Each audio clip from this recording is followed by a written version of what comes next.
Good evening. Assam and its পিপুলৰ আমি অসমৰ বিভিন্ন জাতি জনগোষ্ঠীসমূহৰ উৎসৱ পাৰ্বণৰ বিষয়ে আলোচনা কৰি আছোঁ। এই ছিৰিজটোৰ এইটো চতুৰ্থ ভিডিঅ'। ইতিমধ্যে আমি এই ছিৰিজটোৰ 3টা ভিডিঅ' আপলোড কৰিছোঁ।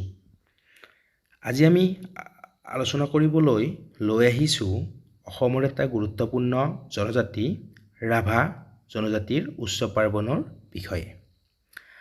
ৰাভা জনগোষ্ঠী মূলতঃ অসমৰ পশ্চিম আৰু মধ্য অঞ্চলত বসবাস কৰা এক প্ৰাচীন তিব্বত বৰ্মী মূলৰ জনজাতি।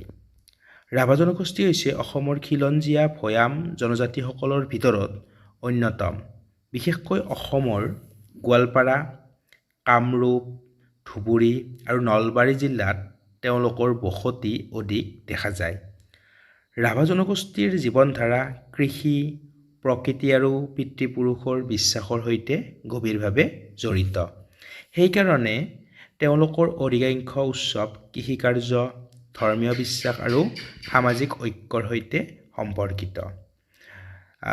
ইয়াতে আমি এটা কথা গম পালোঁ যে ৰাভা সম্প্ৰদায়টো তিব্বত বৰ্মী মূলৰ এটা জনজাতি আৰু ই ভৈয়াম জনজাতি। আমাৰ যি পাহাৰীয়া জনজাতি আৰু ভৈয়ামৰ জনজাতি আছে অসমত, তাৰে ভিতৰত ৰাভাসকল ভৈয়ামৰ জনজাতি।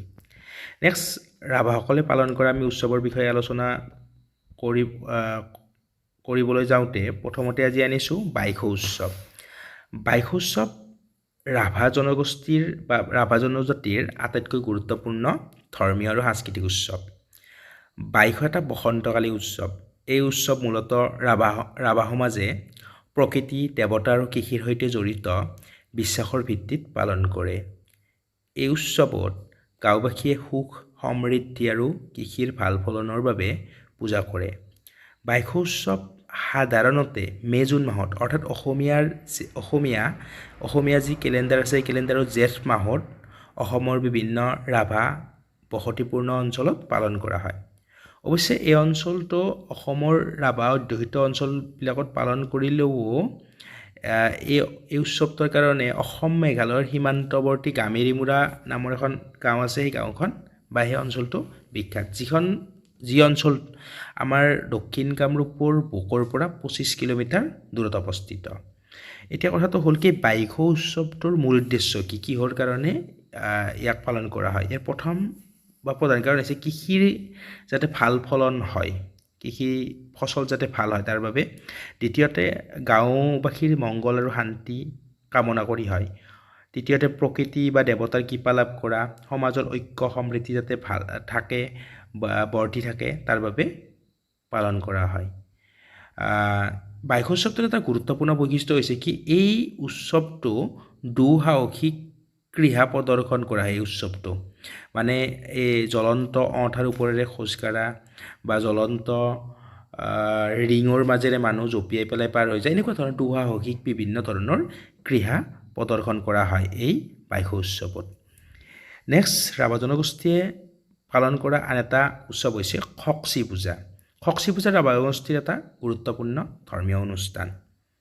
এই পূজা ৰাভাসকলৰ প্ৰধান অধিষ্ঠাত্ৰী দেৱীক পূজা কৰা হয়। এই পূজা বছৰত এবাৰকৈ হয় আৰু এই পূজা 7 দিন 7 ৰাতি ধৰি চলে। সাধাৰণতে বহাগ-জেঠ মাহৰ ভিতৰত এই পূজা অনুষ্ঠিত কৰা হয় আৰু পূজাত গাহৰিক বলি দিয়া হয়, ছেক্ৰিফাইচ কৰা হয়। আৰু খকচি পূজাত 32টা দেৱতাৰ পূজা কৰা হয়। গতিকে খকচি পূজাও ৰাভা জনজাতিৰ এটা গুৰুত্বপূৰ্ণ উৎসৱ।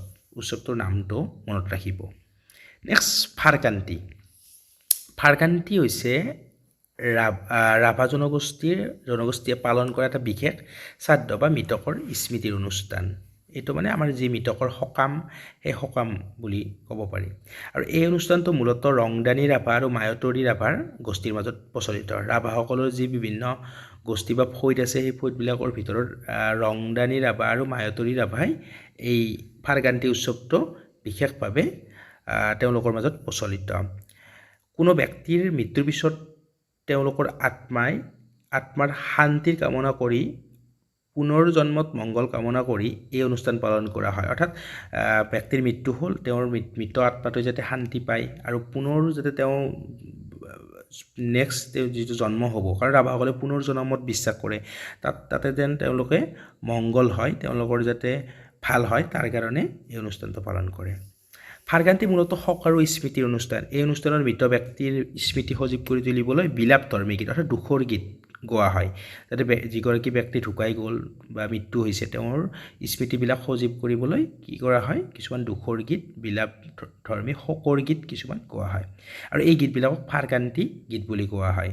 আমি আপোনালোকে চাগে আটাইয়ে চাইছে, আমাৰ জুবিনদাৰ এখন চিনেমা আছিল কাঞ্চনজংঘা। কাঞ্চনজংঘাৰ সেই চিনেমাখনত এটা গীত আছিল, পানচোনা যিটো গীত, সেই গীতটো হৈছে এটা ফাৰগান্তি গীত।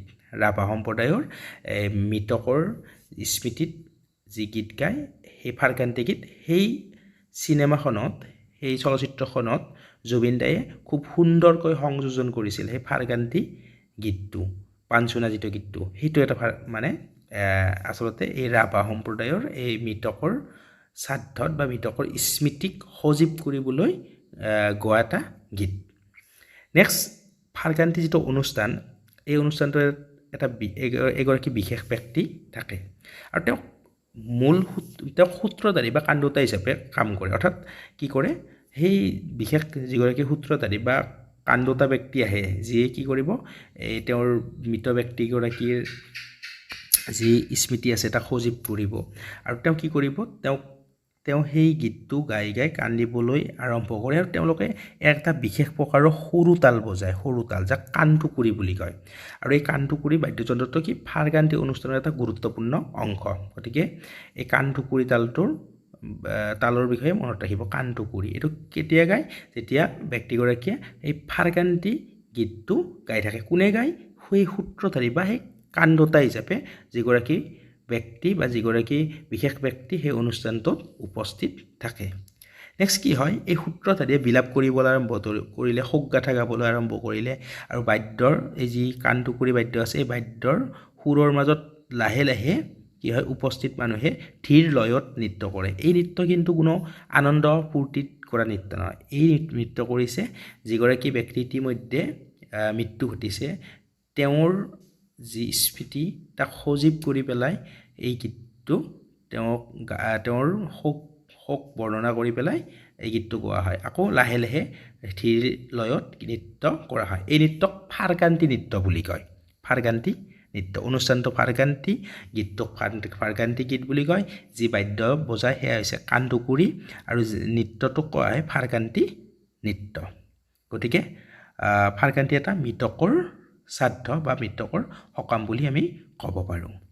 নেক্সট, পাউৰাদেউ। চ'ত মাহত এটা নিৰ্দিষ্ট দিনত পাউৰাদেউ তুলিবলৈ বুলি চিনাক্ত কৰা বাঁহডাল কটাৰ আগদিনা গৈ